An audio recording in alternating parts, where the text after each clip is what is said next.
Welcome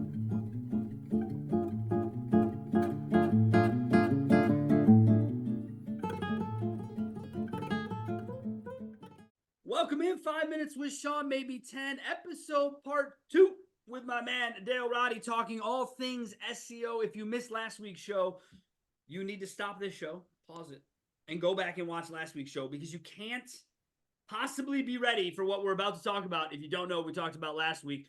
Although I know some of you are super, super smart, so you're going to just jump in and do it anyways. Dale, last week we talked about the next, we were going to tease it, but today we're going to talk about the next level of SEO. Yep. You had put an email out to me in April about a term. Right away, I was like, what in the F is this? How did we get here? Talk to me about what you found that kind of turns you on to the next level of SEO. You know, they're using terms that are hard for me to pronounce now. I have trouble with generative. So this is the next step. It's not search engine optimization. It's generative engine optimization. So they call it GEO for short now, as opposed to SEO. So GEO.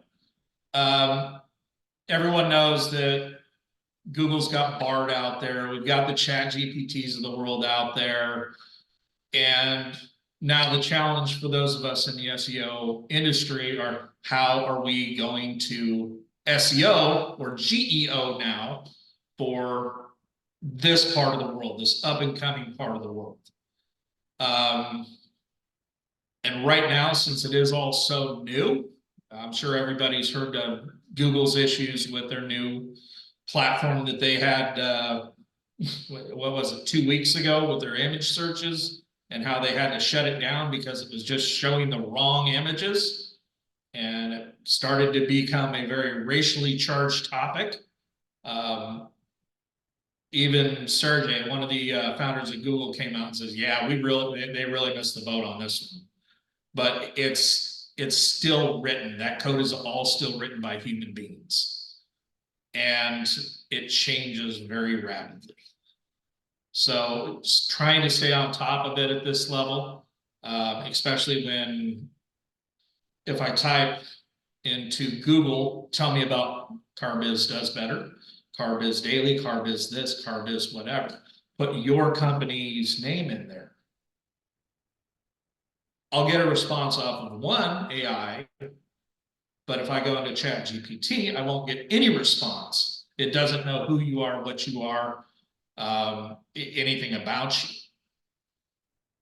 And is that because I haven't put anything in there about me? It doesn't crawl the internet like a Google search does? Is that sort of the basics here, Dale? Like, why doesn't it know anything about me unless I didn't tell Google anything about me? It told me about me, basically. Right. Google's using their knowledge base to, all their records to build what they're building.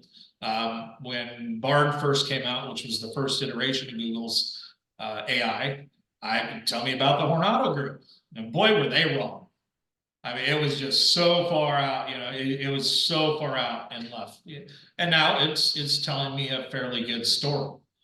But I would basically go in there and report to Google that, no, this information is incorrect, try again.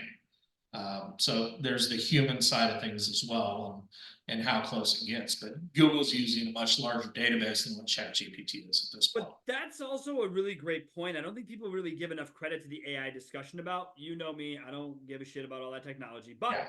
However, I know it's valuable and I know we're there, but people don't understand it. In our business, when something goes wrong, Dale, we get angry, right? So then we call a vendor, we tear someone's head off, we do whatever. In this case, if you have already jumped into the AI realm and you see the AI make a mistake, it behooves you and them to report it to them. Correct. Correct, right? Like, you want to be supportive. If you're getting into AI, first of all, be ready for shit to get messed up. I mean, it just makes sense. Given what you just said, for goodness sakes. But more importantly, the fact of the matter is, if it does make a mistake, don't just cancel the product and move on. You've wasted your money and your time. Correct. Give it feedback, because that's how it learns, Dale. That's the whole point of this. Right. Well, a prime example of this is one of our vendors sends me, this is probably six to 8 months ago, one of our vendors sends us this, hey, we've got this great new AI tool and we're just launching it, and here you go, try this out. I had that thing on its knees within 5 minutes. I had it to where it would not even respond to me anymore. I would shut the screen down, clear my cache, everything else. Nope, it wasn't talking to me. Why? Because I played difficult customer. Tell me about, I'm looking for the out the door price of a 2024 Chevrolet Silverado, this specific model. I have a trade-in. This is my trade-in. Once again, I'm looking for the out the door price and the value of my trade. It did everything it could to push me further down the pipe. You know, we could have somebody call you on that. No, I want an answer now. Well, AI chat, guys, is something much different than AI search. I hope everyone's already learned that by now. It's a different beast. It's funny because I try to do the same thing to my my Google Home. I try to just ask it the longest tail question where it just finally is like, it just gives me the 3 dots and then that's it. It just goes silent, doesn't respond, doesn't do anything. It's just you went with my query. Yep, you went. Finally, it just keeps trying to push me further down, which is great for AI. It's great for a normal customer, but it just kept trying to push me further down the pipe. Can you provide us with your phone number? Nope, I want the answer right here. Can we get your email address? I don't want you to call me. Dale, does this turn you off? Does this turn you on? Are you like, this is a cool product, this sucks? Or do you expect that? What was your, I mean, I know what you were doing. I know why you were doing it, but were you expecting it to fold that fast? Were you, was that the point of the exercise? What was that for you? I knew this vendor pretty well, and I knew they were going to be pitching it to me on a call in about 2 hours. So I just wanted to do my due diligence on it and say, you know, I've never been a fan of AI. I'm not a fan of autoresponders. I'm not a fan of any of that stuff. I'm a fan of the human touch. I want that email. I don't want the template emails going out from our internet departments. I want that human touch.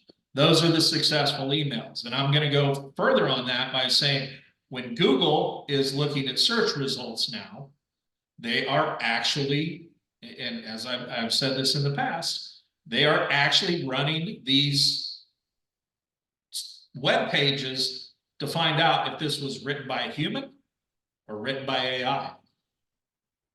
And how are they knowing the difference, Dale? Because again, I think some of it's probably obvious to them because they're into that world. But is there something that stands out about the way a copy is? I guess I'm asking a question I kind of know the answer to because I know people's posts like on LinkedIn. You can just tell who wrote what. I've met these people and I'm like, dude, you do not talk like that. And so is that what it is? Just simple like dialect, or how does that dial into you from a computer perspective? Do you think human beings type different? I mean, take any AI written article, and I mean, if it's genuine, it's going to have a certain cadence to it, right? So they're still programmed in a certain manner that it's going to throw in a header here and some bullet points here. And so it's going to have these cadence, and it's going to go through looking for those cadences. So I'm going to take those cadences and I'm going to change the words in them. I can use AI a little bit, but I guarantee you already 80% of these people out there doing SEO are using some form of AI to do it. The guys that don't know what they're doing, it's the 80-20 rule.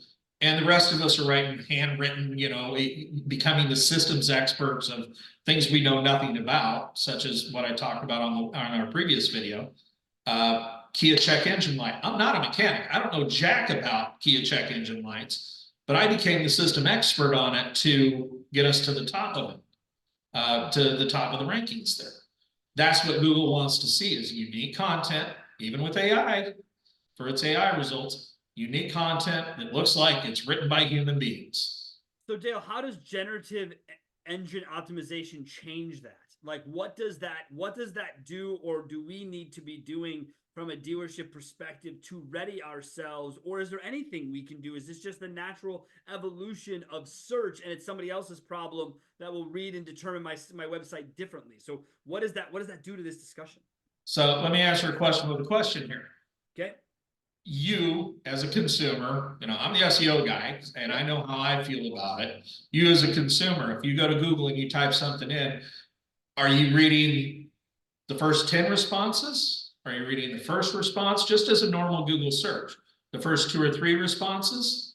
So, okay, all right. So let's get into it, right? I like to read. So if I ask you to Google a question or whatever, Google, they'll put up their own populative where they pull whatever data they pull and they say, it's not even a website really. It's just really about, it is linked to a website, but it's like their quick answer format where it has like little arrows and shit where it kind of like takes my question and breaks out different responses. Right. That's where I go because I'm like, okay, maybe I didn't ask it the right way, or maybe here's where I can get kind of my list of answers. I see a sponsored. You can do whatever you want, Google. I know what a sponsored ad looks like. I'm not into that ever. So I immediately bypass. But I'm always looking for that really quick, or they pull the paragraph out that's most relevant from a website. They put that paragraph right in front of me, like best temperature to cook carrots at, or whatever. Yep. Pulls it. I don't have to go into anywhere. I don't have to click anyone's website. I can just see the snippet. Right. Long answer short. That's what I do. Right. So with AI results right now, it's one result. Right? It's whatever they've determined the best result to be. Just one? Just one. I mean, Google, I just put in your search, Google gave me 24 million. I don't understand. Like, right. But what's the AI response on it? Right. One. The AI response is one. One. And but is that guaranteed to be right? I don't know. This doesn't feel right. Number one, it's not guaranteed to be right. No, Google makes it feel like I have options to see what I feel is right when I've got right. No, I don't go past page one. Let's be honest with each other. No, who does? I haven't passed page one in the Obama administration. Okay, so it's been a second. I don't do that. But so the generative AI, or the generative engine optimization is, so the AI that's what plays into it. It's going to give you the best answer it possibly can, and that is one answer. One, as it feels, and it's learned and consumed its data. What it spits out is one answer. So, wow, what direction Google's going to go with this? What direction other, Chat GPT and the rest of them are? Remember, Chat GPT is just a conversation, and it's going to give you one answer because it's a conversation. It's not going to give you 42 unless you say, give me a list of the dealerships. Give me a list of the Ford dealerships in Arizona. Give me a list of, those are the type of answers. But if I'm looking for something specific, it's going to give me one. So your point is that you have to be the best to get noticed in a single format. Then is that what that means to me? Is that everything has to be dialed in from my YouTube? You got to stop the swearing. I got to tie it into the website. I got to put all those together, and then I become the single source that this tool believes to be. It's if they continue down the road they're on, in my opinion, with the one answer on AI, a conversation based like Chat GPT is, it's going to give you one answer. If you're not that one answer to that one question, if you can't figure out how to do that, if you can't play ball by their rules, where's your online traffic going to go? If it's only one answer and you're not that number one. Oh boy. So okay. All right. So let me ask this then. Dale, what are we going to do? Well, how do we fight up against this? How do we prepare ourselves for battle with a single response potential of our future? It'd be number one. It's an easy statement. It's for different organizations out there. There's going to be different ways of doing this, but at the end of the day, you have to give Google what it wants to get there. We used to be able to work around it, like I was telling you, some gray hat and black hat tricks that we would do prior to all this. Those aren't there anymore. Google wants a well-written document of so many words that is human written, not AI written, with lists. It wants that systems expert. It wants, it's going through all these things now that all the guys that I respect in the industry, Neil Patel, I'm going to throw that name out there. Take a look at Neil Patel's website, some of his tools, the research that he has done. Most of the articles written on the internet today, more than a majority of them on the research that they've done and the filters they've run them through, are AI written. They're not written by human beings. They're absolutely AI written. So how do we get to be that one answer? Well, my view on it is I'm learning as much as I can at this point, which is what everybody should be doing that's kind of in my role. And wait. Keep building great content. Keep doing your SEO the way you're doing it. Unless you're doing it like we talked about in the previous episode. Don't do that. Word stuffing like it's 1998. Like, knock That's it it. off. That's it. Nobody has time for that. But let me say that. Let me ask you this. SEO, they always used to talk about it being part of like this big sphere to Google. I remember sitting in this weird meeting. I don't remember what it was called. Like the Google, I think it was Sphere. I don't know, whatever it is. And they were like, look, Google loves Google My Business. Google loves this. Google loves reviews. Google loves social media. Now, this is when Google was still trying to get into social media, which luckily they just gave up on. Dude, the Google Discovery thread is all they ever needed to do. That's all I have ever needed. Just put in a couple articles, let me scroll up and down, let me hit the bottom, and I'm done. That was all they ever needed to do. They didn't need to be in social media. But does the Facebook, Twitters, and the TikToks, does that, having all that dialed in, being good at all of that, tying it into the website, is that all important, Dale? Because I'm hearing about how TikTok is now outranking Google, and like Google is basically coming to TikTok saying, "Hey, we'll keep you at the top of the ranks," and TikTok's like, "Don't worry, we already figured your game out. We're at the top of all your rankings, anyways." What is that still valuable to someone, or is that just a bunch of tech stuff that's overblown? So the reality is, there's a lot of words in a dictionary, and they can make a graph look better by turning it on its side. I'm going to use the example from the previous video, Kia.parts. I do not have Facebook. I do not have TikTok. I do not have, Instagram. No social. There's no social. No social for that. I have a Google My Business page, which has some reviews on it.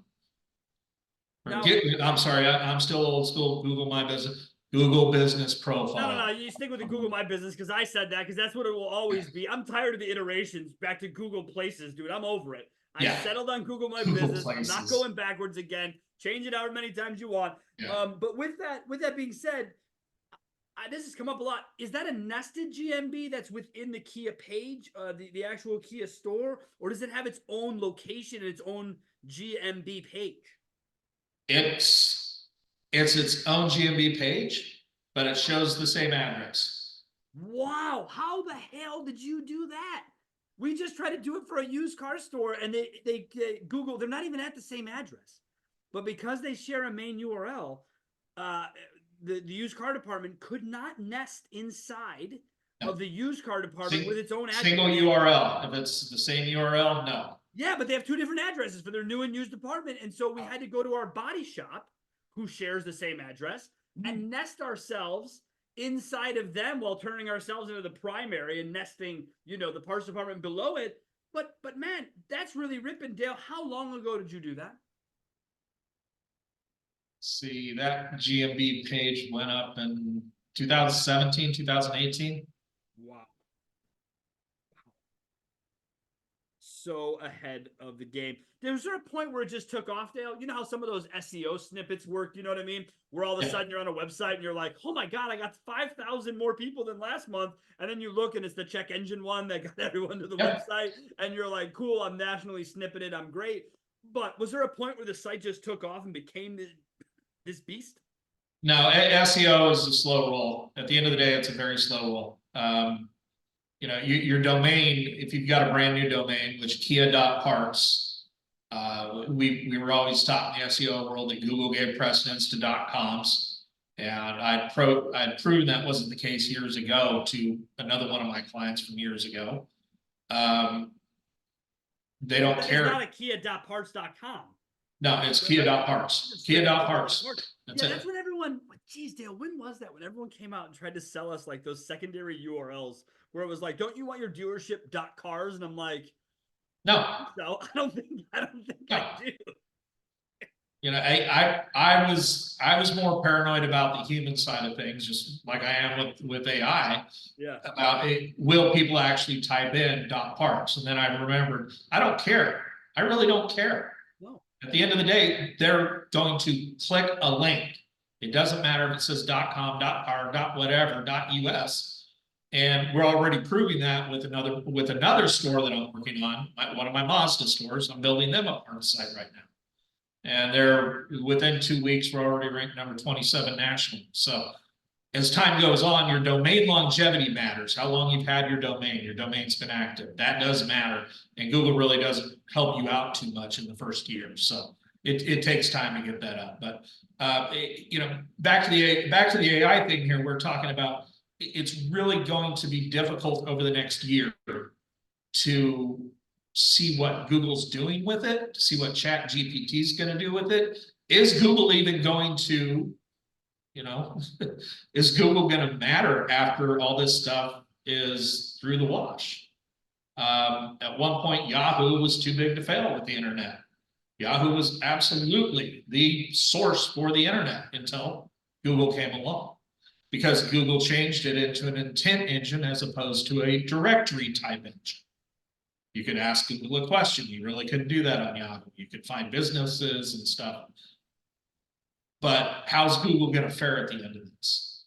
Everyone says they're too big to fail at this. Google fails all the time. Yeah, I mean, no one's too big to fail. If you've lived in this country for the last 20 years, you've seen big companies fail left and right when no one thought it was possible. The federal government fails on a daily fucking basis. So correct. To me, what I find interesting about what you just said, hot take moment here, people. Is Google going to matter in 24 months? That's how I took what you just said. Now, I obviously make it loud, obnoxious, but that is mind-blowing to me. However, the crash of Yahoo wasn't on my calendar in 2001 either. So, you know, it's not that weird to see these things sort of evolve and go into something else. Yeah. Dale, as we wrap this up, you've been more than gracious with your time. As you joked earlier, this is more than you will talk in a given month, probably. Yep. What do you leave dealers with today that they need to be focused on? Again, episode 1, go back and watch it. Dale gave you 4 steps to keeping your SEO guy honest. That's in addition to what I want to hear here, which is how do we prepare ourselves to be number 1, as you said, because that is the most important thing. How do we do it? It's going to be changing so much over the next year that my recommendation, my number 1 recommendation with this stuff right now, take it as the learning phase. Read up on it what you can. It reads like stereo instructions. Read it before you're going to bed. I would recommend checking out Neil Patel. His team has done a lot of research in this. He's one of the SEO guys, and if you're looking for great SEO guys, they're a great company. They're not cheap. They are not cheap. So if you're cheap, don't bother. But he's got a lot of free resources that he puts out there. He does a lot of A/B testing with these tools. And he's got a lot of stats that will show you what's coming down, not just tell you about it, but show you what's coming down the pipe with AI and how it's actually operating right now. His team is constantly doing A/B tests against Chat GPT and Google. Let these guys that are the professionals do the heavy lifting and read the reports right now. Because if Google does settle into this conversational format of intent, which is that one answer that they're giving us right now, at the very top, if you have it enabled in Google search, it's one answer. Chat GPT is one answer. Is Apple doing anything with this AI stuff? Is there another company out there that's going to come out on this? What's Facebook doing with AI? How is this going to impact YouTube? Are they going to allow us to cuss more with AI? I'm sure hoping so, man. You know, the relevancy here. Luckily, I don't do this show to monetize. I do it to actually, I actually just do it to turn people off so they don't even bother calling me. That was the initial intent of the show, was to put my personality out there and let people go, yeah, no thanks, which is why I've always believed in the disintegration of viewers But now it might be all the swearing in SEO. I'm not positive. We started off as a fresh take. Maybe they got tired of us. Dale, man, thank you so much for your time. I'm glad. Hope everyone wrote down Neil Patel. I've circled it 4 times on my list. Hopefully Neil is on LinkedIn where I launched this show, and I will tag him, and we'll make sure that he gets his just due, because clearly if Dale's going to Neil Patel, y'all need to go. Okay, that's what I'm telling you here, because I go to Dale. So if that's Dale's guy, then that's who needs to be your guy as well. Dale, thanks a lot, man. Really appreciate it. Cheers, brother. I hope you have a great week. I'm gonna. Thanks a lot, everyone. Thank you for joining. I hope you enjoyed yourself. Next week on the show, if I do this right, and I'm hoping I can, I am gonna bring you the story of a Ford dealer you are not gonna believe. Thank you guys so much. Have yourselves a wonderful week.